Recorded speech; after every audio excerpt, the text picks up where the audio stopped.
Zay ny vokabary fa iresaka ny vokatra makamba kosa sika satria dia tsy karitra amin'izao fotoana izao fa manana ny mampiavaka azy Madagasikara raha vao miresaka hoe makamba izay isika ny mpandraharaha eo amin'ity tontolo ity ihany koa dia tsy mitsahatra mikaroka ny hevitra rehetra ahafahana mampiroborobo ny sehatra izay andreketan'izy ireo misy hatrany anefa ny olana ao anatin'ny asa fandraharahana eo amin'izay joro makamba izay.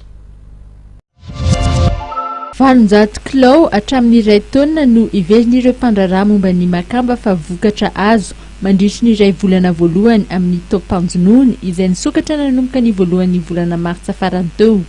Ny vokatra makamba malagasy izay makany amin'ny sehatra iraisam-pirenena.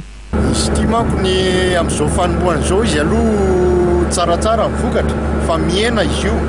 mandrapahatonga ny fahataperany taom-panjonony. Ka amin'ny telo volana na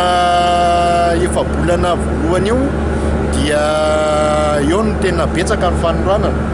fa miena tsikelikely izy io rehefa tonga hatrany amin'ny volana novambra fahataperany taom-panjonony fa expédition avy hatrany ka mety mahatratra any amin'ny 300 tonnes any zany no expédiena eo amin'ny telo volana efa bolana voalohany io. Europa aloha zany no atreto tena ivatanan'ireo entanareo fa misy ihany koa makany Azia, misy makany Chine, misy koa makany amin'ny toerana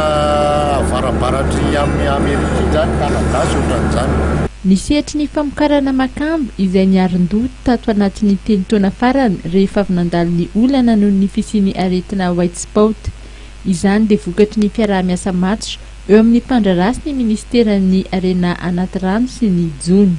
Fiaraha-miasa amin'izao dia hita tokoa fa dia matotra tokoa, misy tokoa ny fiaraha-miasa amin'ny fitandrona ny jony eto Madagasikara. Alohan'ny angan'ny sambo ohatr'izao aloha dia maro ireo dingana tsy maintsy atao dia misy ireo contrôle sanitaire izay ataon'ny ASH aloha voalohany indrindra, misy koa ireo contrôle ataon'ny dokotera na dokotera amin'ny fahasalamana momba ny fikirakirana ny sakafo sy na koa ireo dokotera amin'ny marin zay hoe habitat d'évacuation amin'ny tatsambo moa zany dia misy ireo visite médicale tsy maintsy atao. Eo ihany koa ireo dokotera amin'ny frontalier izay manao visite an'itony sambo itony manao ahoana ireo sambo ireo ve afaka